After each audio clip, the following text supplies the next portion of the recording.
Do you read me? Be advised, you are coming in weak and unreadable. Say again, Com Tower. This is Pacho. Do you read me? Pacho, this is Com Tower. I read you Lima Charlie. Com Tower. Request permission to launch and commence the field op. Over. Stand by. Pacho, permission granted. I say again, permission granted. Roger that. Launching podcast in 3, 2.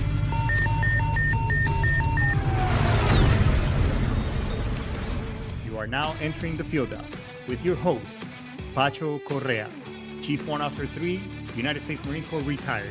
Get some. Hurrah!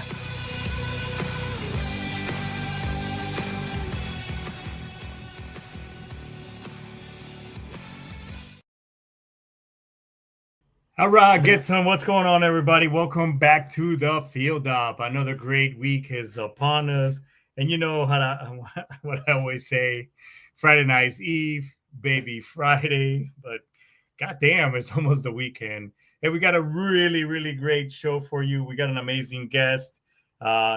This individual has been doing a lot of good stuff for us, for our fellow veterans. And he has a personal story that we will get it. We'll dive deep into. But before we get into any of all that, let's go ahead and get all the pleasantries out of the way. Hey, when was the last time? Do you know what your financial independence number is? Well, let me tell you what that is. A lot of us, not doesn't matter here in America and everywhere else. Because I mean, just like every good jarhead, I've been to every climate place. People think that retirement is a certain age. And that is far from the least. Retirement is a financial figure. What is that number? I don't know. That's a number that I can help you find out what it is. That financial figure is going to sustain you through the rest of your years after you stop working. Because the last thing you want to do is outlive your finances or your pension or your retirement. And you find yourself years later having to re-enter the workforce. Yes, and that does also happen to veterans, especially if you don't learn how to live within your means and you only depend on a couple of things like your VA benefits as well as Social Security. So if you don't know what that number is and you need help putting some financial strategies together, give me a call. Let's have a quick conversation and implement some things that won't cost you anything. It's just a chat. And then if something makes sense that we can also add to your financial strategies, love to talk about it a little bit more deeper. So no pressure, no commitment. It's very easy. Just DM me on the show. You can also go to meetthemoneypro.com. My calendar is right there. There's a cool video you can watch for a couple of minutes, and then we can go from there. All right. The other thing that I also like to talk about is the fact that when was the last time you had a VA assessment, or were you happy with your original VA claim? Or percentage rating that you got. If so, I can help you with that as well. What I do is, in addition to putting financial strategies, I also help veterans with their VA claims. And unlike other what we call them claim sharks. I mean, I don't charge you an arm and a leg. All I ask is that hear my spiel. Let me help you out. We use AI. Same thing. I've helped several vets now along the way, and they're pretty happy with their returns. So if that's something that's interesting, because at the end of the day, you have to be able to, you can go in there. The system is very easy to use. I can show you. What I do is I show you how to fish and fish for yourselves. So that way, later in your career, if you want to reapply, whatever, you already know how to do all this. Very easy and simple, because you need to apply for your benefits. Period. You've given yourself mind, body, soul, and spirit to this mean, green, lean machine. It could be the Marine Corps, the Navy, the Army, Coast Guard, Space Force, whatever the case may be. And, these are your benefits that you rate. So as you get older, like all of us will do, things will start going sideways, and you want the VA to cover you so that we time Severs Connect. All right. So that's pretty much all the pleasantries out of the way. Make sure you apply. Give me a call, and I can help you all out. So, hey, look, this show is all about freedom of speech, the right to bear arms. I mean, I support it, and I still do. My oath has never expired. So, if you're a supporter of the Constitution, freedom of speech, even if we agree to disagree, like, subscribe, and follow. Hey, I got about over 7,500 of you on my Facebook feed. Why don't you do me a favor and do me a habu? That's a hook a brother up. Go on my other channels on YouTube, on TikTok, just like, subscribe, and follow. Help the analytics. Help your boy out. Can we do that for me, please? And yeah, and let's get all that stuff going. So hey, and if not, the very least, shout out to you, to Brian Coburn. He's right here on the show. You want to give this man a call because he's an amazing life coach. I mean, the guy, and I wouldn't be here where I am today if it wasn't for, for this Yoda wise man that he can help you. You want to write a book, he can help you. You want to get, start getting into social media and whatever else, this man can help you. So give him a call, shoot him a DM. You can find him on sitchradio.com, Brian Coburn on LinkedIn and many other different channels. Hit him up. He'll help you out. All right. So that's pretty much all the pleasantries. Today we're going to talk about, it's a very, obviously it's a, this show is very satirical. We talk a lot of trash about many different things. Even, hey, I was an officer myself. We talk about fellow officers too, because I mean, I worked for some pieces of work. Let's just leave it as that. But hey, today is a little bit more serious because we also do talk about some very serious stuff. Today we're going to talk about have a conversation with a Navy SEAL veteran, and he's a war call chair. His name is Mr. Frank Larkin, and we'll talk about the hidden brain injuries affecting veterans and the staggering suicide crisis, and how obviously the connection and antidote and the antidotes for isolation. And we'll get deep into meds and all that good stuff. So if you've been medicated and heavily sedated by the VA, I mean, this show will most likely resonate with you. So with that being said, everybody, let's welcome Mr. Frank Larkin. What's going on, Frank? Hey, hi, Pacho. How you doing? This thing boinked out a couple times, so I guess you just kind of just did an intro, so I'm popping on now. So I just thanks for the opportunity to get on with you and kind of interact with the folks that are listening, and let's move out. Hey, as I was, by the way, I saw the video. Very impactful. It's on the show description as well, everybody. So if you want to just get to know Frank and the other shows that he's been on talking about this very important subject. I mean, you got a pretty amazing background, and it's incredible. But obviously, I love to start with the story that turned your mission into what it is you're calling now. Can you just briefly go about your service to our this great nation of ours? What you did briefly, but I'd like to hear more about your son Ryan and how that tragic event pretty much changed your life. Yeah, thanks. Again, I started out, in the military. I was a SEAL. Did about 8 years with the teams. Got out, went to school, and found myself, you know, in law enforcement. I started out as a beat cop up in the Philadelphia area for about a year, working a tough neighborhood. I learned a lot of lessons. You know, this rootin' tootin' frog man, coming out, the service, thinking I have it all.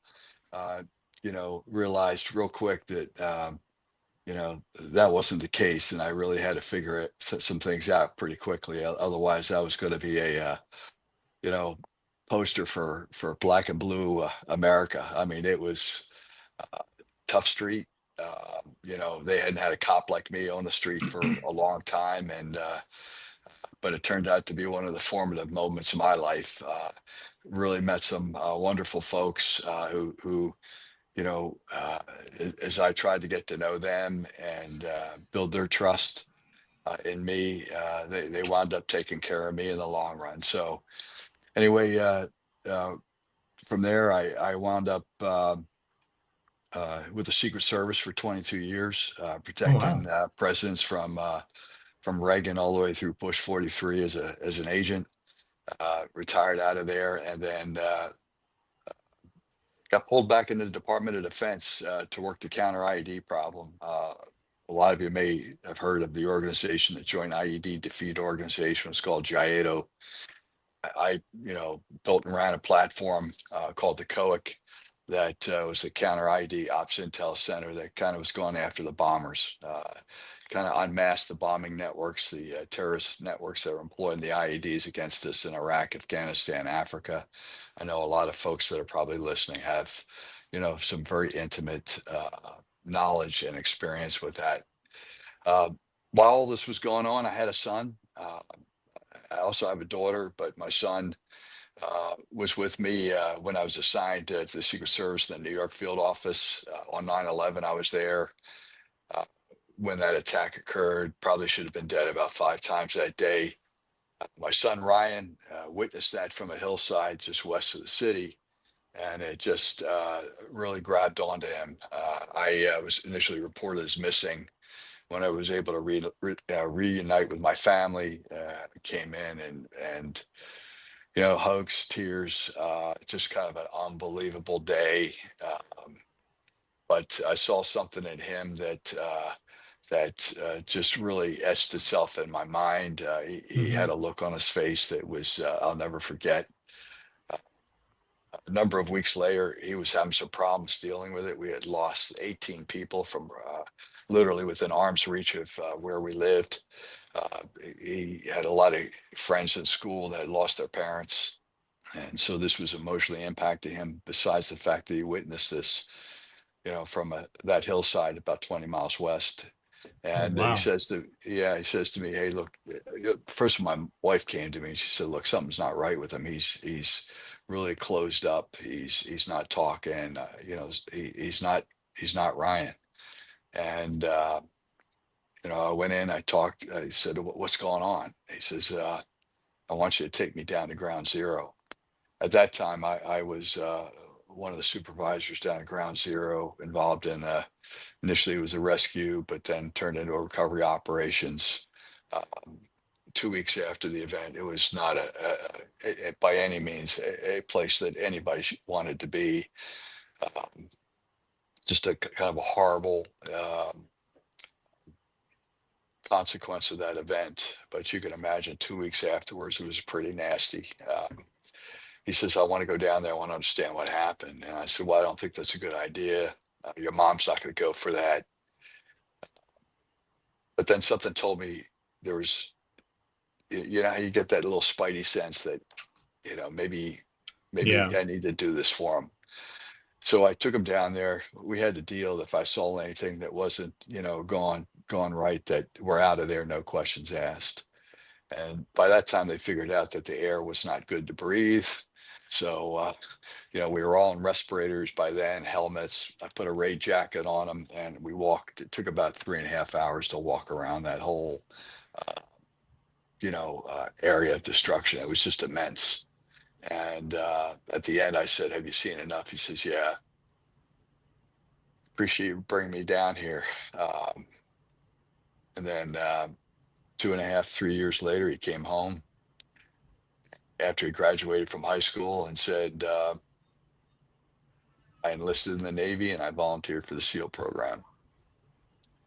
My wife was not a big fan of me at that point. She was literally reaching into the knife drawer, when she heard that bit of news. Yeah, I bet. And, and I said, "Hey, look, he's got to cut his own path. I didn't have anything to do with that." So, he went to training and made it through the program, pinned on his trident, immediately deployed to Iraq as a special ops combat medic corpsman, and immediately got into the fight. Spent his first pump in the El Anbar, Fallujah, Ramadi area. Saw a lot of action there. Then came back. They reset, and about a year and a half later, he's gone back into Iraq in an HVI mission up north, and again, very kinetic, chasing bad guys. Uncovering a lot of the torture chambers that Al Qaeda and some of the other extremist groups were using up there. He Because of a need in Afghanistan, he immediately rolled to Afghanistan from a 6-month pump in Iraq with a 2-week break. Did another almost 6 months there. So he had a total almost a year deployment under his belt. Came back from that, and that's when we started seeing some changes in him. He he was a guy that was pretty, you know, he was kind of quiet, one of those quiet types, but when he Right. said something, it was pretty important. Yeah. And Yeah. he had a good sense of humor.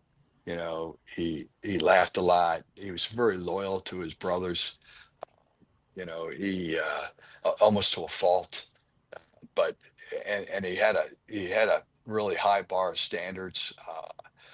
He loved what he was doing, and but we started seeing some changes. Started talking about how he was having trouble getting to sleep. He was becoming short fused, quick to anger. Yeah. He had a living girlfriend, 5 years that relationship started to crumble under some stress. I wound up going to sniper school, and then went back to Afghanistan for his fourth deployment into the Helmand area, as you know from the Marines, a real tough, you know, uh, area to do business.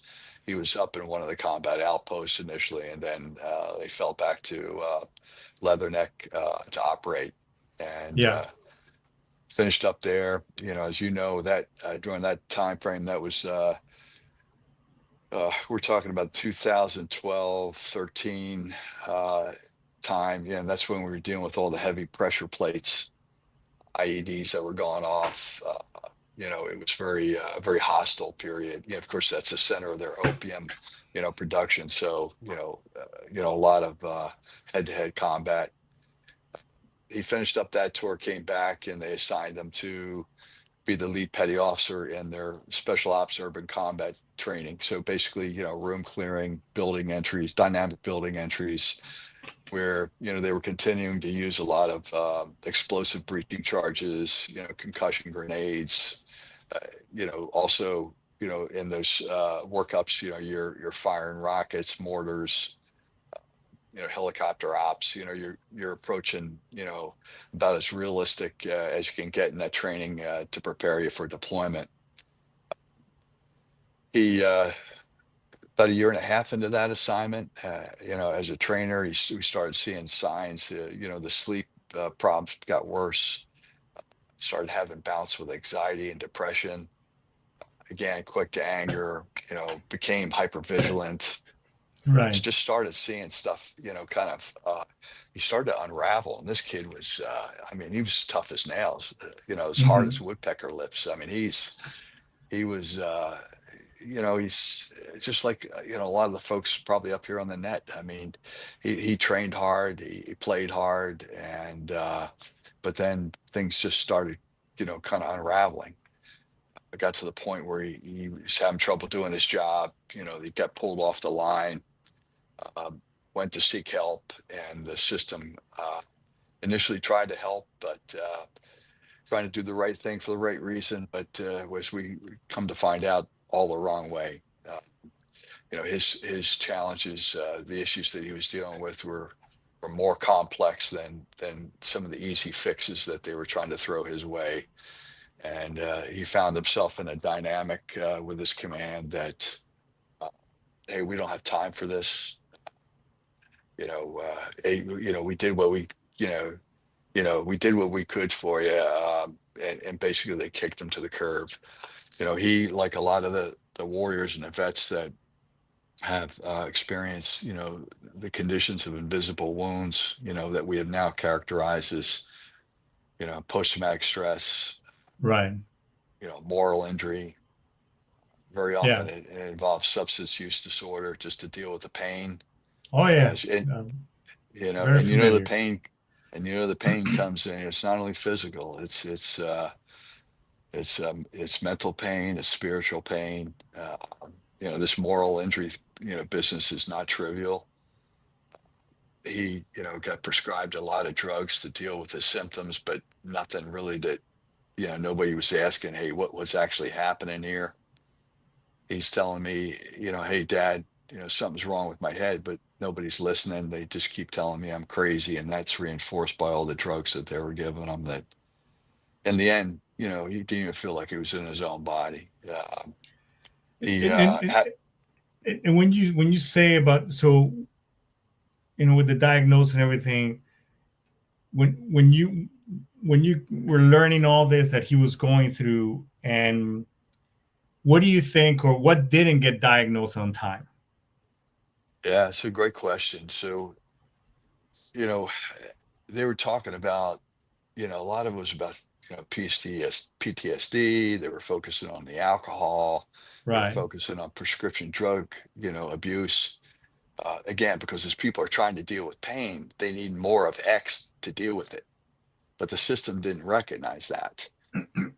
And not that there weren't some mental health complications. There is when we're talking about some of these conditions. But really they were, as we came to find out, missing the target in a big way. Uh, he had to leave the military. He honorably discharged with his trident.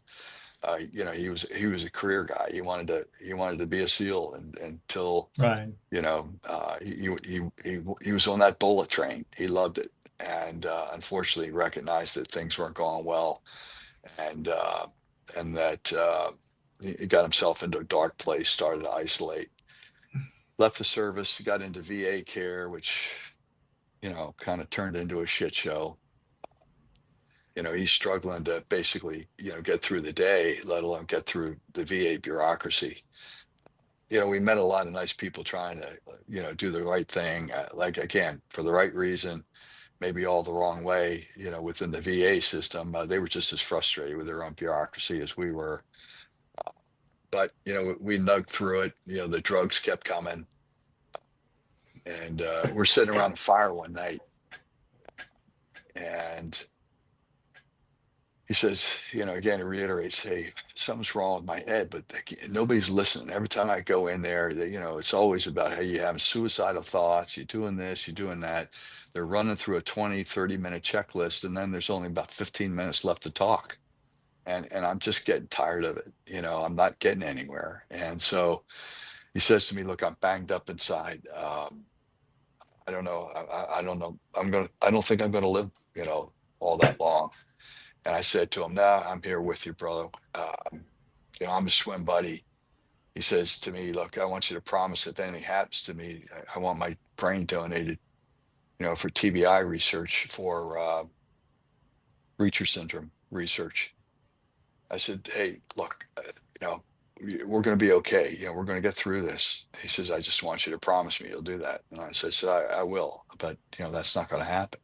I said, "You're thinking about hurting yourself." He says, "No, that's not, I'll never go that way." And sure enough, about a month and a half later, we came home and found that he'd taken his life in the basement of our home. He was wearing a SEAL Team 7 t-shirt, red, white, blue board shorts, and an illuminated shadow box with all his medals, ribbons, and insignias that he, had earned. And I'll tell you, I've been through a lot. The big burden that I carry right now is I've had a career, 35, 40 years of rescuing other people, but in the end, I couldn't rescue my own son. And so we satisfied his wish, and we had his brain donated for a research project that was looking at the effects of blast exposure on the brain. And about 2 months later, after some very intensive analysis by a world-renowned neuropathologist here in Washington, he called us in and said, "Hey, Ryan, he died from an undiagnosed level of microscopic brain injury, uniquely related to blast exposure, repeated blast exposure." Ryan never got hit by like a big, roadside IED bomb, but he'd been Right. exposed through training for combat and in combat to our weapon systems. And as everybody knows, some of these weapon systems are very powerful, and that energy coming off those weapons were Oh, sending man. waves through the brain, and You specifically, know, and to your point, multiple times in Iraq, heck, even uh, before going to Iraq, just firing. Remember the AT-4s? yeah, Yeah, so we had a range, and we had to get rid of all this, all these weapons that we had that we were carrying around. This the first time I went in, so we had all the stuff that we got rid of, and I was I was in a pit, and it wasn't a pit because we were firing all these AT4s. But by like the sixth or seventh one, I'm sitting there, back blast all clear, and the deal. I mean, each one, man, I swear to God, it's like getting hit. I've never been hit with a bat, but that is the one thing I would compare it to, but just multiple times on your stomach. And you just, when you feel that, and you're just, you're right next to, and obviously the hot zone is Yeah. 15 meters, you know. So I can only imagine, obviously, with him deploying to combat so many times, um, and since and look, um, I'm sorry for your loss, and I can't even imagine the burden that you carry. But do me a favor, for our listeners, can you explain what are blast wave? What exactly are blast wave injuries, and how do they affect the brain? Yeah. So great follow-on question. Um, so, you know, every explosive is going to result in a blast wave, an invisible wave that's coming off. It's not the particle stuff that you see, or the flash of fire. Right, It's that invisible wave that, and I'll tell you what, there's a great, if you, I'll take folks back a few years. There was a massive explosion in Lebanon at a fireworks factory, and it was profiled on the news over and over again. And and because the area was full of dust and so forth, when that thing lit off, you could see this invisible wave emanate from that blast zone. and yes, and then came the debris, and then came the fire. And so it's that invisible wave that's passing through the brain. And what we're finding out now, from some recent research that broke this past year, as those blast waves are going in through the orbits of the eyes, the nose, and through the mouth, up underneath the chin, in the neck area, getting to the base of the brain, and in through the ear canals. And so those structures inside the brain, immediately behind the eyes, which, are responsible for your executive functions, your emotions, your go, no go, your they balance a lot of your neurochemicals, your hormones. This is, we've heard a lot about warriors coming back with high cortisol levels and low testosterone. you right, know we hear about the sleep problems, where the sleep's regulated in the base of the brain, in the lower brain. So so as in Ryan's case, which, as we're seeing with a lot of other warriors that have been examined, and unfortunately examined post-mortem, because we still can't right, see this level of injury in a living warrior. What we saw were scar tissue in these various sectors, which immediately explained some of the behavioral manifestations that we were seeing in him, and some of the other warriors. And as I would, tell Ryan's story, and other people would get to understand it, that had experienced the same thing, it was almost a layover. We could finish each other's sentences. For instance, wives that would say, "Hey, you know Pacho, he's not the guy I married. He's changed, and he came into home off this last deployment, and man, all he does is he goes into the basement, and we don't even see him. We try to talk to him, he doesn't want to talk, he's just not interacting with the kids. Something, what's going on? We're trying to get answers." And meanwhile, you find out that the warrior themselves is struggling with, here I was, I'm on the top of this peak, life's good, and all of a sudden I'm in this slide, and I can't stop. I'm not, yeah, my command, everybody tells me, yeah, come on forward for, help if you need it. And so I come forward, and the next thing you know, it's being weaponized against me. you know uh ah, and that leads to this new term that's, lighting up now, called institutional betrayal. It's where these men and women, have, especially in the GWAT period, stepped up on the line, raised their right hand, and said, "Hey, I'm going to be part of the solution," like Ryan did. yeah, And and so when you know they go forward, they do the things this nation's asked them to do. And when you look at what they've done as far as training and actual operations, how could they not get banged up? you know as a consequence of what this nation's asked them to do. And now they come back and they're asking for help. And, it's, they're not getting it. And No, and so then they feel betrayed. They feel that, this institution's let me down. I did everything for it. And now they're kicking me to the curb.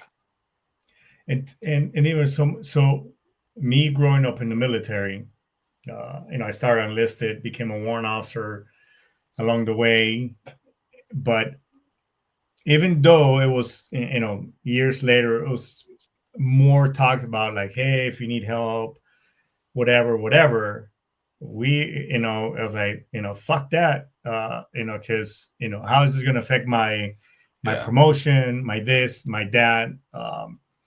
In my case, I mentioned to you, I had a plan. I was my plan was check out my 9 mil, go ride my bike to one of the ranges out in, if you're familiar with Camp Pendleton, in the Pogus area, and pretty much do that. A friend intervened. He's been a guest on the show. I was taken to mental health, and right then and there, the first thing they do is they take your weapons card. And us warriors as a whole, how do we family, just like the whole, I guess, the romantic view. If anybody's ever watched, Full Metal Jacket, this is my rifle, this is my, and we had the Rifleman's Creed. All, I mean, but those are how we. It's kind of like a Spartan, shield and spear. The first thing when they took that weapons card, as I'm here, I am, warrant officer at the time, at the top of my career. And when they said, hey, we need you to switch, it was like, what? And I mean, I even said, I'm like, what? You're going to take my weapon? What the fuck am I supposed to do?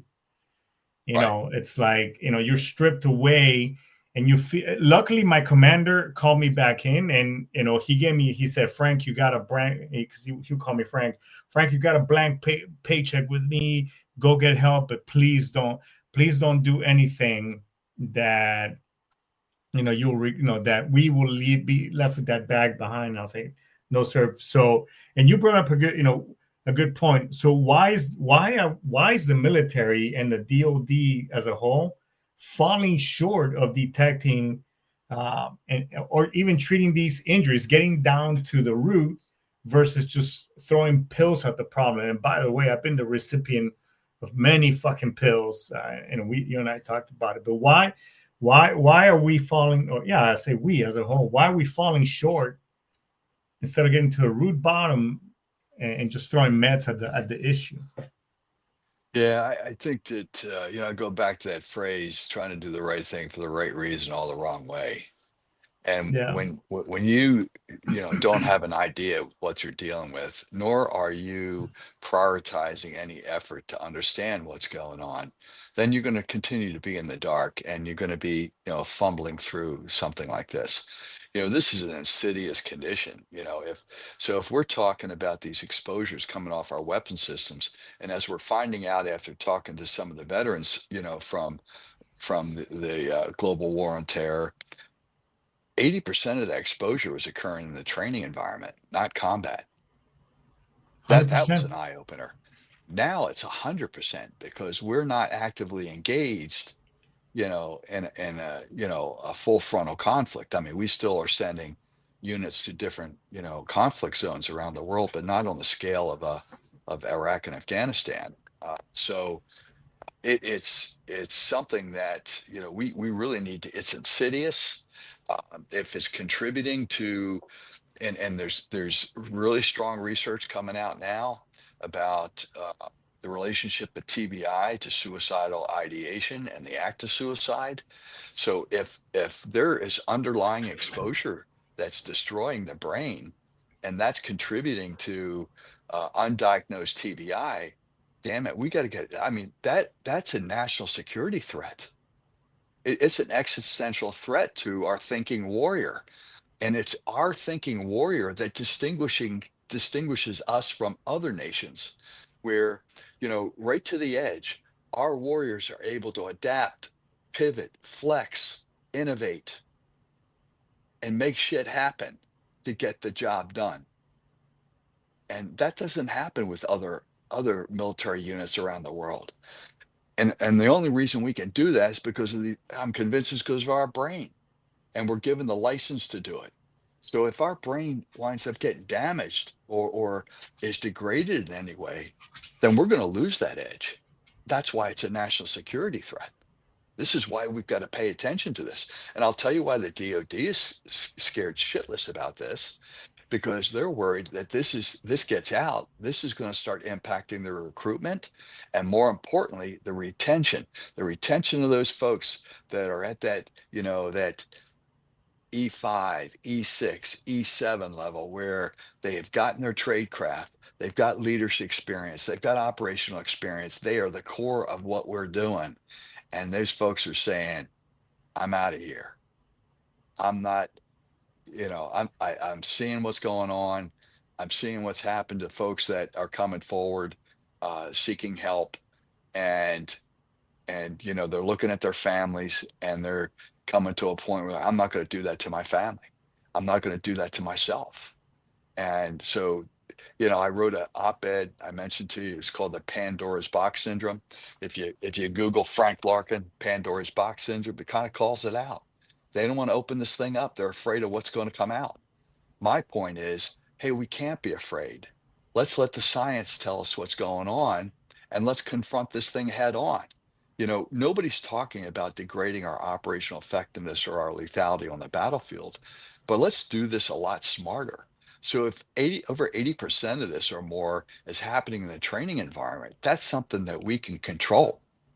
Let's increase our ability to monitor those MOSs that may have a greater exposure risk, or those incidents where somebody's involved, like the El Assad, the Anbar attacks a number of years ago from the Iranians, where we have almost 150 people that were exposed to those rocket blasts from those incoming attack.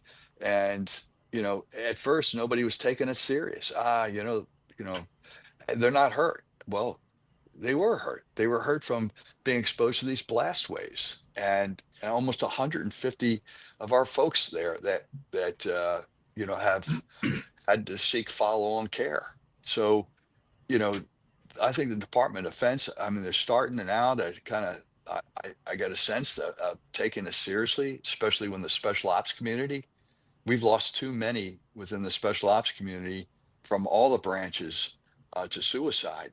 This is an unattainable condition. This is at epidemic levels, and this is why I believe they're finally, taking a look at what's happening here. The problem is we have to battle the culture both within DoD and the VA. If not invented here, we don't want to hear about it. There's some great research efforts being done at some fantastic academic centers of excellence that are starting to peel the onion on this, but they're not inside the DoD. They're not inside the VA. They're out at universities, that are out at other research institutes. And right now, one of the biggest handicaps we have is that both the DoD and the VA are very reticent, very resistant to sharing the boatload of information that they're sitting on about this. And there's a reason. I mean, not to compare it. However, there's a reason, and Junior Seau, I mean, he kind of opened the door too on brain injuries and its correlation with CTE. Depression. Right. Yeah, and because time and time again, when I help, because what I do is I help veterans put their claims and everything together. Time and time again, I've dealt with combat vets, and I've dealt with folks that never deployed, but they tell me, yeah, I get migraines, yeah, I have this, yeah, I have that, and I was like, in my, being somebody who has been there on both sides, PTSD, suicide, all, and I'm talking, and I'm talking in my head, I'm like, dude, this dude has got undiagnosed fucking PTSD. If he's got trauma, he's got this. And, but what they don't understand is that, hey, that exposure, I mean, blasts, falls, Marine, Marine Corps martial arts training. It doesn't matter, Navy martial art, all those, those hits, blast, hey, grenade range, we're gonna go do this, all those things, just cumulative. When I did safety for many years after the service, so we talk about cumulative trauma. And like you said, like you told me the book earlier, I mean, your body does keep tabs, and at some point your body's going to say, okay, fucker, we either will deal with this, we get diagnosed something, but we're maxed out. You know what I'm Yeah. saying? Yep. And I tell you, it's compounds. It doesn't go away. It compounds. You No, gotta, it doesn't. so, but the body will heal if you give it a chance. That's the important thing to understand. And when and again, I don't want to sound like I'm beating up constantly on the DoD or the VA. No, no. I've been a leader, within the Department of Defense, and I loved, what my experiences were there. I got great respect for the abilities within the VA. So my frustration comes in. Let us help you. Let's help you succeed. Start to listen to your folks. Start to listen to these warriors and these veterans, because again, the key is in, we can't be afraid of the science. We can't be afraid to engage. One of the big things I hear from the veterans is that, nobody's listening to me. And a lot of and as you start peeling that onion, well, why is that? Well, every time I go in there, I got to repeat my story. I'm seeing a different person. I'm doing this, I'm doing that. Their records management system in the VA is a shit show. And, Yeah, and it and they've is. been trying to modernize it for decades now. And I don't know, I think they're starting to make some progress, but something is, everybody says, well, record system, what's the, you know why is that so important? Well, it's important because it captures your life. It's your history. There's nothing worse than, you're going to go get help and you've been in there, you've been telling your story, and then you come back and they want you to tell it all over again. And after a while, you just say, hey man, these people aren't listening. And so what happens is that, you know, the, when we share intimate information, it's shared because of trust that's built on relationships. And and if that starts to erode, then you start to become disenfranchised from that, you know contact, and people start drifting to dark places and become isolated. And the issue of isolation, I mean, I'm part of an organization right now called Warrior Call. Yeah, I was going to ask you about that. Yeah, Tell me a little bit and about how it started and yeah, what you but guys do. we can get into that. But it's really to combat this problem of isolation, which is related to so many things. When you separate from your tribe, you become isolated. Nothing good Yeah. comes out of that. So No, and and to your point, there's just so many things that, and not to again beat all these organizations, just that we're still not meeting the mark. There should be a correlation that, hey, just like 180 days before end of active service, you EAS, that just like you put a VA claim 180 days out, then there should be a transition that, hey, your medical record book and your Alta notes, we use the Navy obviously for medical, your Alta notes, all that stuff is now shared and transferred to the VA so they can access it. Because part of checking out, we all know that you got to go to medical, then you got to go, make copies of your medical records, and then, when I was years later, now you also get on a disk your core, the notes in the system, but still, I mean, it should just be that transition. That way, that VA person can go in there. Oh, hey, let's get you this. Oh, I see that you have blast exposures. Blah blah blah. So I don't know.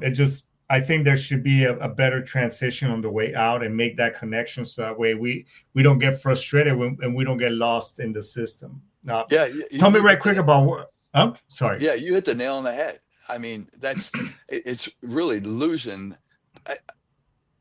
we don't need all the fancy technology to tell us that somebody with an operational record, a training record, has been through all this stuff, and we should take a hard look at the possibility that they may be dealing with a traumatic brain injury, or look at some of their exposure experience that may lend itself to PTSD, substance use disorder. I mean, this is it's about the holistic approach of understanding what that individual has gone through. It's not one size fits all, it's one size fits one. And how do you come up with a precision, plan for that individual, so that, again, we can move them forward in the right direction? Yeah, it's just what's again, and the question is, how can we collectively, what can we do as advocates of our brothers and sisters to Yeah. start bringing in reform and change? Well, let's start with the basics without getting too far down the road into the complex Yeah. shit. So Warrior Call, it's a national effort where we're just trying to change some behaviors. And this is something that we can do within our own ranks, let alone, expand it and deputize our families and our friends. It's simply make a call to somebody that you've served with in uniform, whether military, first responder, because you got to remember, our first responders are our domestic warriors. And a lot of our domestic warriors were also our military warriors who transitioned into Right. that role. And this issue of transition, as you alluded to, is not trivial.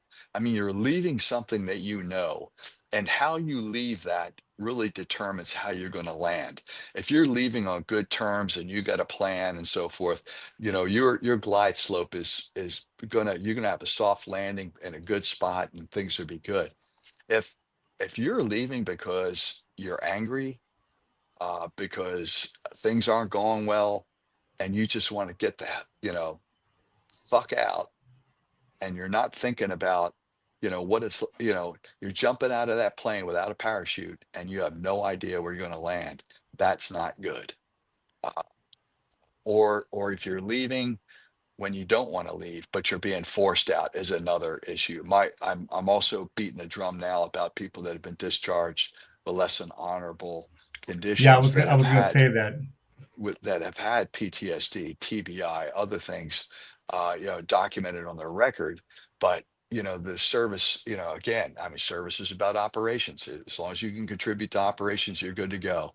If you can't contribute to operations, then you start becoming a weight, and you stay and a drag on them. And if there's not a quick fix, traditionally, you're going to be kicked to the curb. And this is, and again, this is where this whole issue of institutional betrayal comes in, where, if you're we promised to take care of folks, they did what we asked them to do. We said that we would be there for them, and then in the end, we've left too many behind. And that's what the warrior call piece is all about, is trying to get our arms around, our hooks into those folks that have drifted away because they've lost confidence, they've lost trust. And as simply as you make a call to somebody that you've known, you don't even have to know them, just, hey, somebody just to connect with. You take a call from them, and sometimes those calls come at inconvenient, inopportune times, and then you have an honest conversation. Hey, Pacho, hey, how you doing, man? I was just going through my phone, I saw your name, I know we haven't talked in a couple years. Hell, I thought I'd give you a call. How you doing? And it's amazing how many times that we get feedback that those calls came at such a critical time. And nobody can explain why they came, what motivated them, but they made that call, a connection was made, and it really pulled a person away from the edge. Somebody that was in a dark place, to hear that voice, from a team member, from somebody they know, saying, hey man, I was thinking about you, and then it's powerful medicine. And so we're trying to get that going on a national, we got a national warrior call day, which is the Sunday right after Veterans Day. But we want that behavior to go on constantly. But it's amazing. we're all tribal in nature, especially those of us that have served in uniform. And when you get separated from that tribe, it goes to this transition, risk again. Things happen. We can still keep the tribe connected even though we're transitioning out. And that's what we're kind of talking about. That's what you're doing with this podcast. You're trying to keep people connected, whether, thicken up that tissue that kind of keeps us together. Because as we find out, as we talk to others, we find out that, hey, I'm not alone. I'm There's other people here that are like me. And there's nothing more powerful than that. But you're not alone, and there is hope. If anybody walks away from this today, just know that people are working on this. There is hope. Stay with us and help us reach out to others. Man, it's important. I don't know if you guys did, guardian angel. We used to do this thing, I am your guardian angel, or hey, your battle buddy.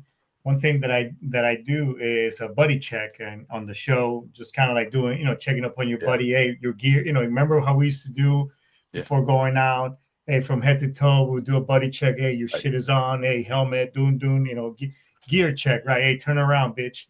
You're like, okay, good to go. So, you cinch up, whatever was loose. All right, let's, boom. Weapons check, lock and load, let's go, right? I also do this thing usually at the end of the show. I say, hey, when was the last, if you've been struggling with, kind of like it's my outro. I want to say, if you haven't heard from a buddy, your homework for this weekend is, hey, do a buddy check. Hey, how the fuck Right. are you? Call them, again, being the jarhead, hey, call him a little bitch. Hey, what's up, bitch? That's how I call my friend. Hey, what's up, bitch? What are you doing?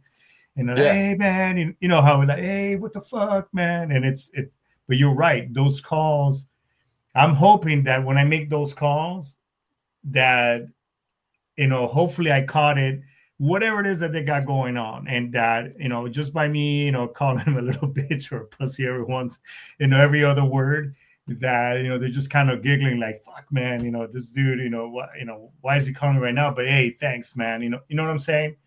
Oh, So there's nothing like a freaking Master Chief or a gunny crawling up your ass, still telling you, hey, get your head on, yeah. I mean, that's what I'm talking about. I mean, it's and this is pervasive. This is an issue that goes, I'm telling you, from E1 all the way up to flag officers. This is everybody, is susceptible, and it's not weakness, but remember, it's a consequence of what this nation's asked you to do. And you very well may be injured. You're not crazy. And so let's help you heal. Let's get you back into the tribe. Let's figure this out. How many times were you set on a job and the guidance you got was get in there and figure it out, Figure the get it fuck done? out. FIFO. Fuck yes. You know. Frank, where can people learn more about Warrior Call and support the mission? Warriorcall.org. It's real easy. And again, simple as picking up this phone right here. We all got them, or doing a drive-by on somebody. Listen to your spidey senses. Sometimes there's transmissions we get. I don't want to sound like, not like I'm out there, but the deal. No, Sometimes you that get shit works, man. I believe in all you get that. this feeling like, hey, I'm going to call them, or I'm going to drive by and see how they're doing, and have that honest conversation. And if you sense something's not right, then let's get them lashed up with, stay with them. Let's get them lashed up to get some help. And the VA, I'll tell you what, there's a lot of really good programs, but sometimes, you know, uh, you need help getting through that. And the biggest thing is they're not alone, and there is hope. Stay with us. Frank, thanks so much for your time. You're doing God. In my opinion, you're doing God's work out there, and keeping our brothers and sisters still plugged in. You're I think, and I've had another guest here, another fellow Marine who lost his son, and now he's to unfortunately fentanyl, and he was poisoned. So I'm a firm believer that you're doing, what you're doing. It's you're doing it for Ryan, with Ryan at the same time, and being that glued and bringing and highlighting issues like this, because it's important. I mean, if we don't do it and advocate for ourselves, nobody else will. You know what I'm saying? Yeah, and he's here with me. I mean, this stuff that's coming out of my mouth is a lot of it's him talking through me. And I at some point I'm going to see him one day again, and I don't want to disappoint him. Failure's not an option. So we just got to get this done. And we're losing too many every day, and it's way undercounted. They're playing with the numbers, but one is too many. One is too many. 100%, man. Frank, thanks so much for your service. Thanks so much for your time. Don't pop off after the show. We'll chat a little bit more. All right, brother. Thank you so much. Yeah, I want to thank you and your listeners too, and thank you for what you've done for us and continue to do. But again, help us out here. You're part of the solution. Oh no, we'll definitely bring you back, and we'll expand more on this, brother. Thank you, man. Hey, everybody. Well, hey, that was an amazing show. If you have any questions, you want to support the cause, you want to get a hold of Frank. You can go to warriorcall.org. It's all in the show description. Make sure you go in there, ask questions. Let's advocate. Let's all gather together, because, like he said, it's one is too many. And while all these challenges and push-ups and all this other shit that we got going on in support of veterans, which, by the way, we really appreciate it, it's still not going to bring that one individual back. So, and to you, who, if you've been struggling, you've been going down that dark hole, you've been ruminating, just that the voices are just kind of getting to you, hey, reach out to somebody, reach out to us in the show, and we, I truly mean that. Let me be that text message. Let me be that, that phone call in the middle of the night. Doesn't really matter. Let me help you talk you off that, that ledge, because as shitty and as cliche as it sounds, tough times don't last, but tough people do.